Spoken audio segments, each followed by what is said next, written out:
নমস্কাৰ ষ্টুডিঅ'ৰ মজত মই মিনহাজ মুখ্যমন্ত্ৰী ডক্টৰ হিমন্ত বিশ্ব শৰ্মাৰ ব্যতিক্ৰমী প্ৰচাৰ বতৰৰ বাবেই সভাত উপস্থিত হ'ব নোৱাৰিলে মুখ্যমন্ত্ৰী ডক্টৰ হিমন্ত বিশ্ব শৰ্মা লখিমপুৰলৈ যোৱাত বতৰে বাধা দিলে হিমন্ত বিশ্ব শৰ্মাক আৰু যাৰ বাবে ফোন যোগে ভাষণ দিলে মুখ্যমন্ত্ৰী ডক্টৰ হিমন্ত বিশ্ব শৰ্মাই বিধায়ক মানৱ ডেকাৰ ফোনত ফোন লগাই দিলে হিমন্ত বিশ্ব শৰ্মাক আৰু তাৰ পিছত ৰাইজক উদ্দেশ্যে ফোন যোগে ভাষণ দিলে হিমন্ত বিশ্ব শৰ্মাই এক অভিনৱ প্ৰচাৰ এই মুহূৰ্তত খবিশেষ মুখ্যমন্ত্ৰীৰ ব্যতিক্ৰমী প্ৰচাৰ ফোন যোগে দিলে ৰাইজক উদ্দেশ্যে ভাষণ বতৰৰ বাবে হেলিকপ্টাৰে আহি উপস্থিত হ'ব নোৱাৰিলে হিমন্ত বিশ্ব শৰ্মা লখিমপুৰৰ বিধায়ক মানৱ ডেকাৰ ফোনত ফোন কৰি এই অভিনৱ ভাষণ মুখ্যমন্ত্ৰীৰ ব্যতিক্ৰমী প্ৰচাৰ ফোন যোগে দিলে ৰাইজক উদ্দেশ্যে ভাষণ বতৰৰ বাবে হেলিকপ্টাৰে আহি উপস্থিত হ'ব নোৱাৰিলে হিমন্ত বিশ্ব শৰ্মা লখিমপুৰৰ বিধায়ক মানৱ ডেকাৰ ফোনত ফোন কৰি এই অভিনৱ ভাষণ মুখ্যমন্ত্ৰীৰ ব্যতিক্ৰমী প্ৰচাৰ ফোন যোগে দিলে ৰাইজক উদ্দেশ্যে ভাষণ বতৰৰ বাবে হেলিকপ্টাৰে আহি উপস্থিত হ'ব নোৱাৰিলে হিমন্ত বিশ্ব শৰ্মা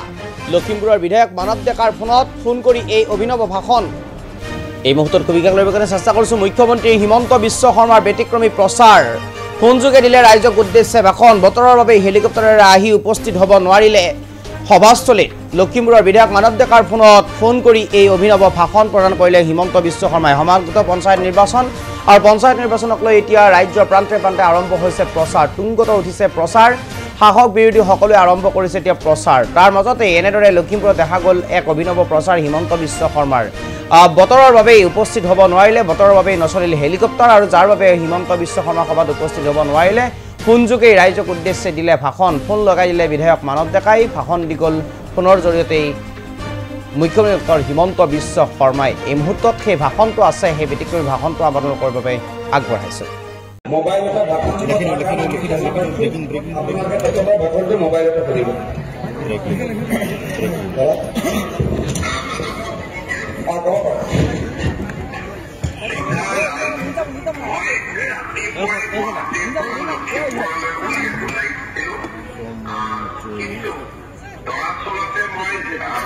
এনেকুৱা বতৰৰ বিঘিনি হ'ব বুলি যোৱাকালি ৰাতিয়ে মই কলিয়াবৰত আহি আছিলোহি আৰু ভাবিছিলো যে লখিমপুৰলৈকে যাওঁতে সহজ হ'ব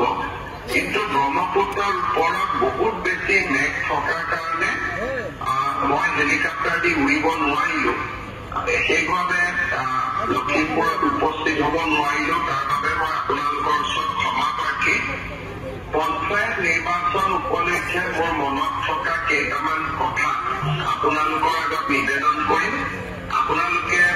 মনত বেজাৰ নাপাব মই খুব সোনকালে লখিমপুৰলৈ আকৌ আহিম আপোনালোকক আকৌ লগ পাম আজি গজাই বঙাই ক্ষেত্ৰত অনুষ্ঠিত এই নিৰ্বাচন মন্ত্ৰী ৰমেশ পেগু ডাঙৰীয়া সাংসদ প্ৰধান বড়ো ডাঙৰীয়া সন্মানীয় বিধায়ক মানৱ ডেকা ডাঙৰীয়া প্ৰাক্তন মন্ত্ৰী সন্মানীয় বিধায়ক নৱদলে ডাঙৰীয়া আমাৰ মাজত উপস্থিত মিটিং স্বায়ত্তশাসিত পৰিষদৰ মুখ্য কাৰ্যবাহী সদস্য পৰমানন্দ চায়েঙীয়া ডাঙৰীয়া আৰু আজিৰ সভাত উপস্থিত আৰু যুৱক যুৱতী বন্ধু বান্ধৱীসকল আপোনালোকে সকলোৱে জানে যে অহা 2 মে আৰু 7 মে তাৰিখে অসমত পঞ্চায়ত নিৰ্বাচন অনুষ্ঠিত হ'ব প্ৰতি 5 বছৰৰ মূৰে মূৰে পঞ্চায়ত ইলেকশ্যন অনুষ্ঠিত হয় এইবাৰ মেট্ৰিক আৰু হায়াৰ ছেকেণ্ডেৰীৰ কাৰণে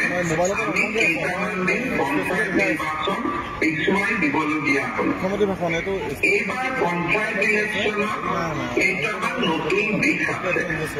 আগতে পঞ্চায়তৰ সভাপতি নিৰ্বাচন হৈছিলে গাঁও সভাৰ সদস্য বা সদস্যৰো নিৰ্বাচন হৈছিলে এইবাৰ পঞ্চায়তৰ সভাপতি নিৰ্বাচন নহয় গাঁও সভাৰ সদস্যসকলে পৰৱৰ্তী সময়ত তেওঁলোকে মিটিং কৰি সভাপতি নিৰ্বাচন কৰিব ইতিমধ্যে আৰু এটা আমি নিয়ম কৰিছো যে গাঁও সভাৰ সভাপতি গাঁও সভাৰ সদস্যসকলক এইবাৰ দলে টিকেট নিদিয়ে আৰু তাৰ পৰিৱৰ্তে তেওঁলোকক ৰাইজে যি ধৰণে বিচাৰে তেনেকৈ নিৰ্বাচন কৰিব। ইয়াত কংগ্ৰেছ এজিপি বিজেপি কোনো দলেই টিকেটত প্ৰাৰ্থী নিদিয়ে। সেইবাবে পঞ্চায়তৰ সদস্যসকলক আপোনালোকৰ বিচাৰ বিবেচনাৰে ভোট দি জয়যুক্ত কৰিব। বিশেষকৈ যিসকল প্ৰাৰ্থী ভাৰতীয় জনতা পাৰ্টীৰ লগত জড়িত বা এজিপিৰ লগত জড়িত তেখেতসকলকে আপোনালোকে ভোটদান কৰিব, যাতে বিধায়কসকলৰ সৈতে লগ লাগি তেওঁলোকে পৰৱৰ্তী দিনত সমাজৰ কাম কৰিব পাৰে। কিন্তু আঞ্চলিক পঞ্চায়ত আৰু জিলা পৰিষদ এই দুইটাতে আমি বিজেপি আৰু এজিপি দলে মিত্ৰ গোষ্ঠী হিচাপে নিৰ্বাচনত অৱতীৰ্ণ হৈছো। গণশক্তি দল আমাৰ লগত আছে। মই আপোনালোকক বিনম্ৰভাৱে অনুৰোধ কৰিম যাতে ভাৰতীয় জনতা পাৰ্টীৰ অসম গণ পৰিষদক ভোট দি জয়যুক্ত কৰে। হাতী মানে পদুম, পদুম মানে হাতী, অৰ্থাৎ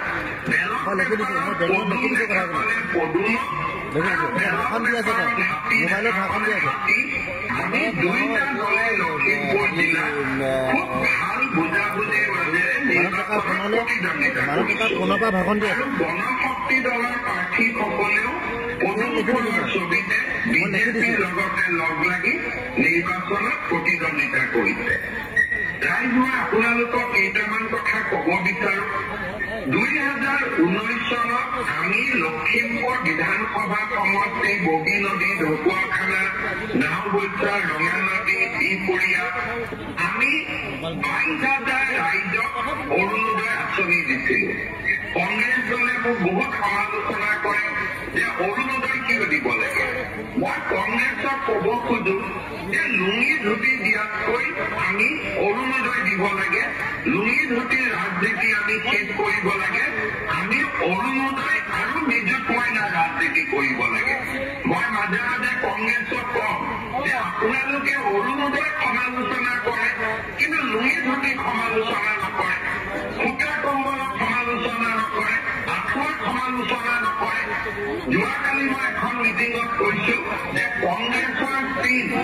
চিম্বল এতিয়া হাতৰ ছবি হ'ব নালাগে, তেওঁলোকৰ চিম্বল লুঙি হ'ব লাগে, যাতে লুঙিৰ চিনাতে তেওঁলোকে ইলেকশ্যন খেলিব পাৰে। শ্ৰদ্ধা ৰাইজ, আমি লখিমপুৰ জিলাৰ প্ৰতিটো সমষ্টিতে 22,000 পৰিয়ালক অৰুণোদয় দিছিলো। এইবাৰ আমি আপোনালোকৰ পৰা ফৰ্ম ফিল আপ কৰিছো। আমি প্ৰায় 40,000 পৰিয়ালক অৰুণোদয় দিম। তথাপিতো মানৱ ডেকা নৱদলে অমীয়া ভূঞাই মোক কৈছে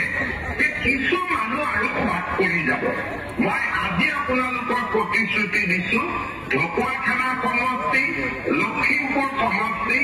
ৰঙানদী সমষ্টি, নাওবৈচা সমষ্টি আৰু বিহপুৰীয়া সমষ্টিৰ বাবে মই আৰু 5,000 প্ৰতিটো সমষ্টিত অৰুণোদয় আঁচনি দি দিম, যাতে কোনো দুখীয়া মানুহ অৰুণোদয়ৰ পৰা বঞ্চিত হ'ব নালাগে। ফৰ্ম যিবিলাকে পালে তেওঁলোকৰ উপৰিও মই আৰু 5,000 পৰিয়ালক অৰুণোদয় আঁচনি দিয়াৰ ব্যৱস্থা কৰিম, যাতে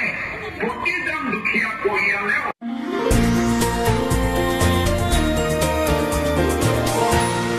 এনিটক্স, সোঁতৰ বিপৰীতে ৰাইজৰ স্বাৰ্থ।